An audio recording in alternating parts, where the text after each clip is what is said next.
Welcome back to Taiwan Outlook. Joining us today is Professor Donald Rodgers from Austin College. Professor Rodgers, we've been talking about the rise of China. Yeah. How does the U.S. see the rise of China? Do you see that as a peaceful one or, possibly aggressive one? I think that it's interesting. In the United States now, there is concern, of course, about the rise of China. There's a rise of a competing superpower. Yeah. So there's an eye kept on that. But I also think that in talking to people who make U.S. policy, I was in D.C. last spring and also talking to some people more recently, there seems to be a great optimism among American policymakers about the role that China will play. I find it sometimes to be wishful thinking. That we really hope that China is going to rise and China is going to be the responsible stakeholder. China is going to be the peaceful rise and going to bring about regional stability in Asia. Right.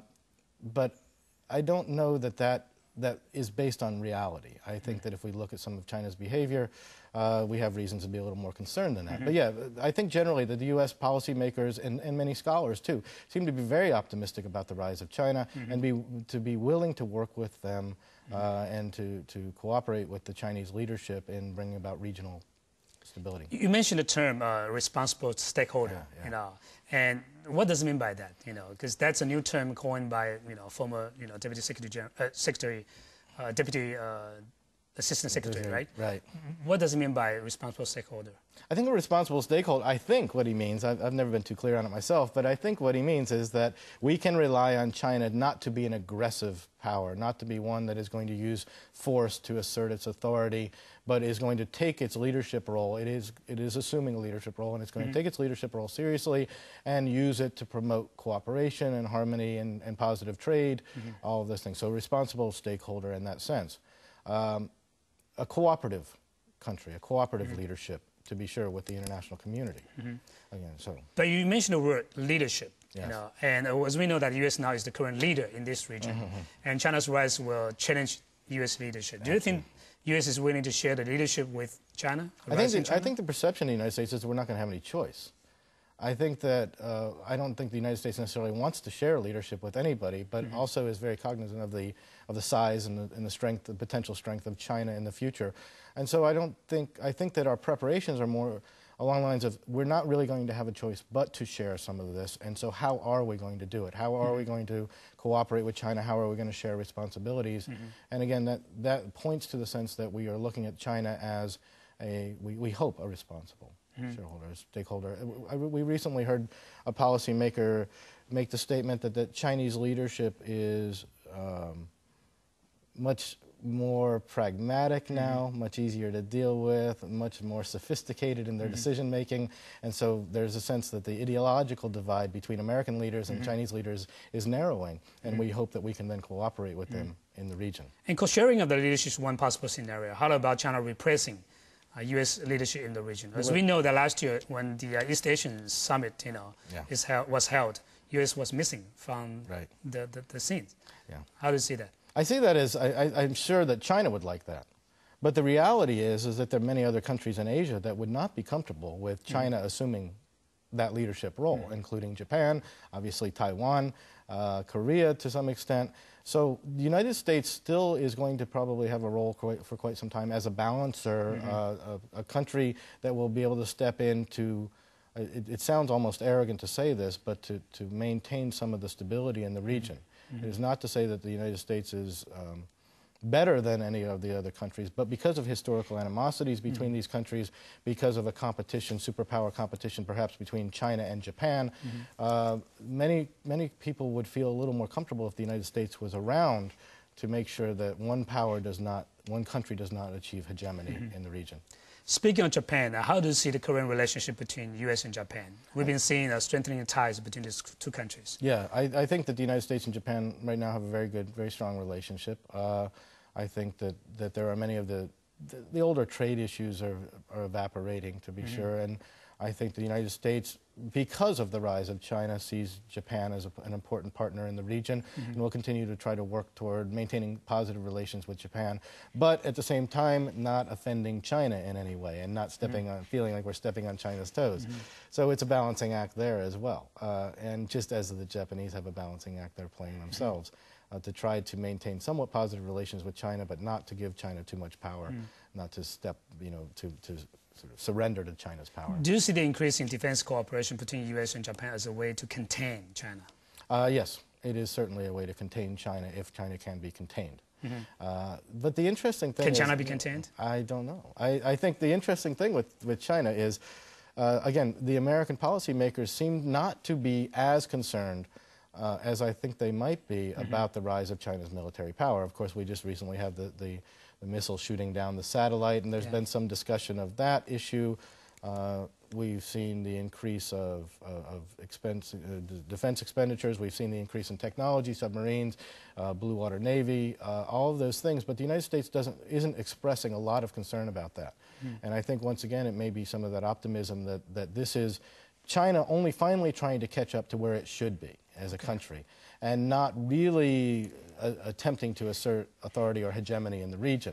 And China's been so far behind from where some people thought they should have been for so long that now the country's trying to catch up. So maybe we're not that concerned about it.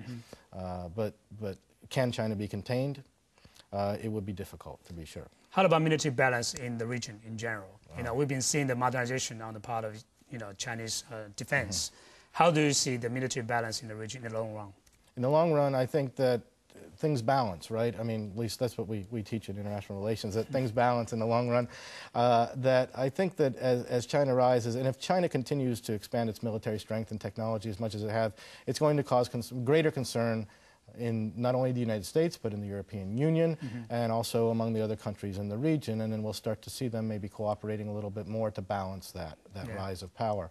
But I think that's why good relations between the United States and Japan are essential, why good relations between the United States and South Korea are essential, and then whatever role the European Union is going to play in that will become important as well. Another strategic concept that has been used by the U.S. government is the so-called hedging strategy.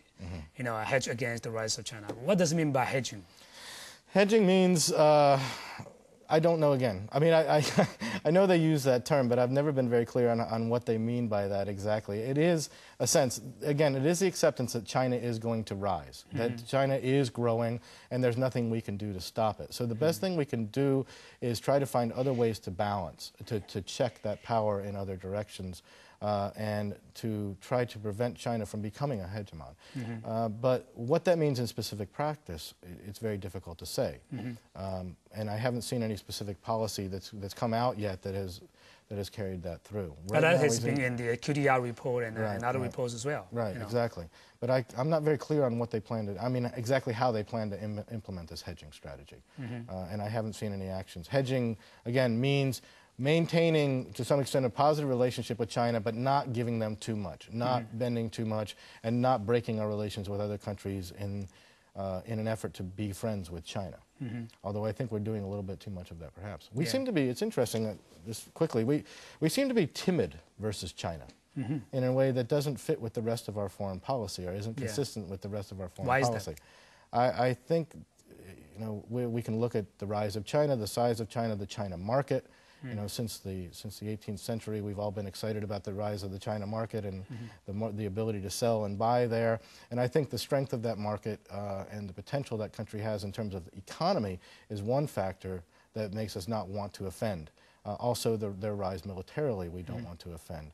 But when we react to Chinese policy and Chinese efforts, sometimes I'm surprised at how soft we are in our language. But in contrast to the so-called China 3, there's been a China fever in the U.S. How do you explain the so-called China fever in the U.S.? Unlimited potential, I think, is what people see. And it's a combination of economic opportunity.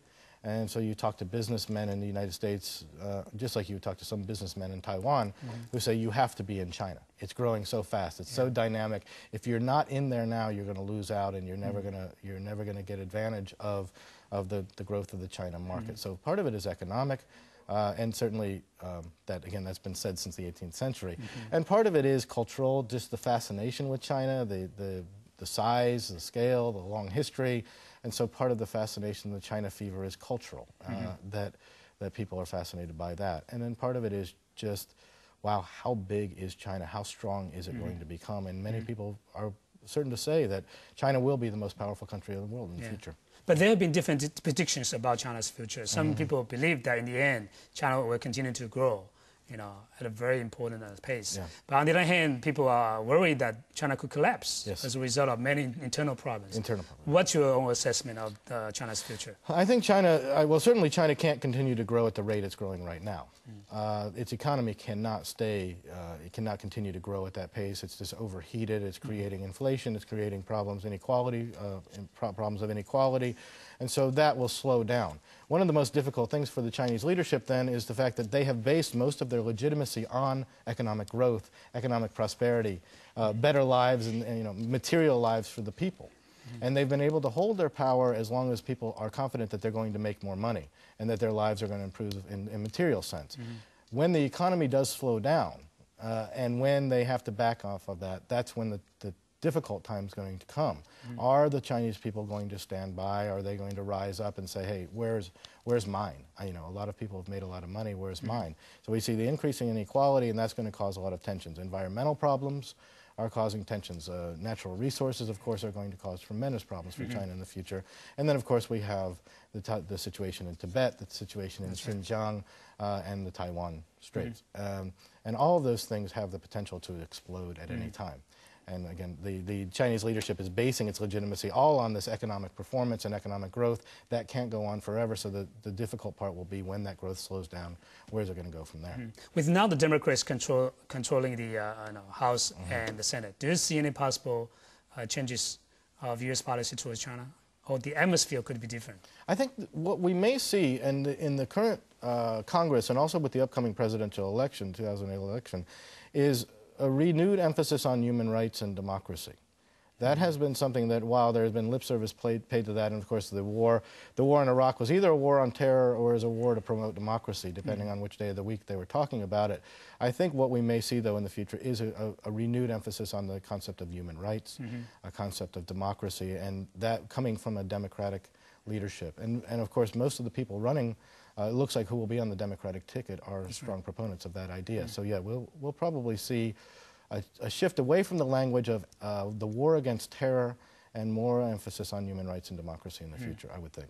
But there will be some constraints in U.S. policy towards China. For instance, the U.S. and China now are very interdependent economically, and China is buying American bonds and so on. How do you see this growing interdependency between the two countries? Well, I think that it is interdependent, and I think that's, again, one of the interesting things, that it appears when you hear people talk that we need China. We need China. But China also needs the United States. And China also needs Taiwan for investment, right? And technology and human resources.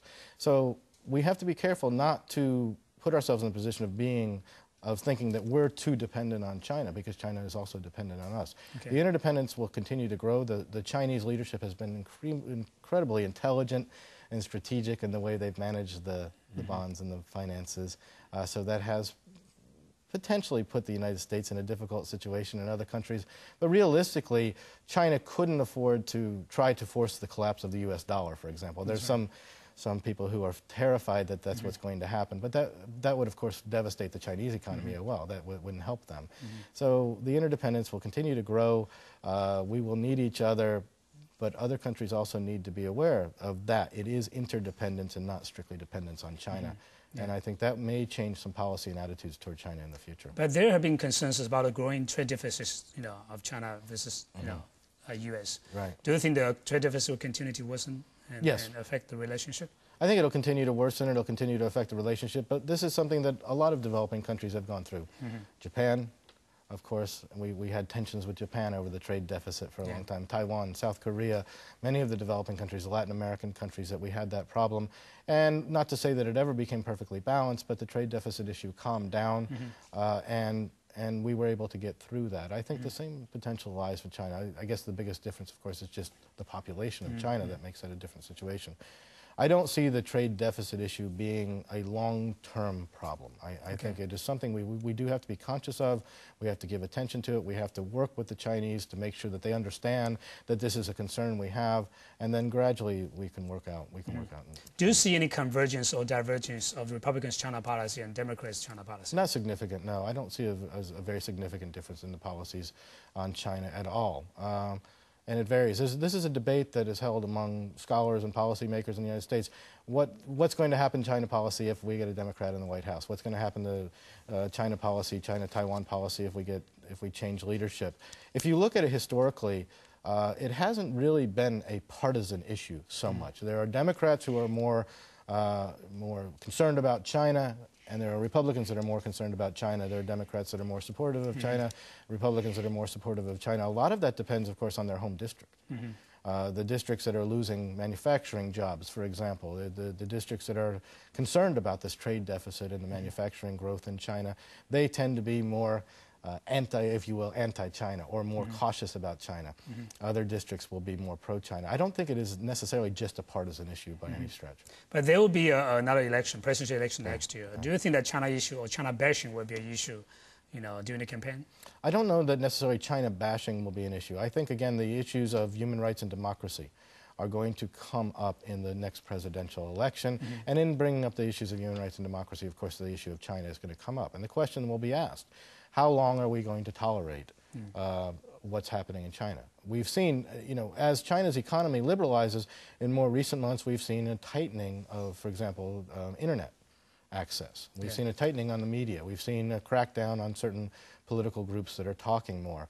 And so the question is, of course, those who support China or support China's rise say this economic liberalization will eventually lead to greater democracy, greater improvement in human rights, but we're not necessarily seeing that correlation yet. That's right. So I think that the questions of human rights, democracy will come up, and I think that in that context, China will certainly be one of the key points of discussion. Yeah. The U.S. has been a very important player in the bilateral relationship between Taiwan and China. When we come back, we will talk about the U.S. role in maintaining peace and stability in the Taiwan Strait. Let's take a short break.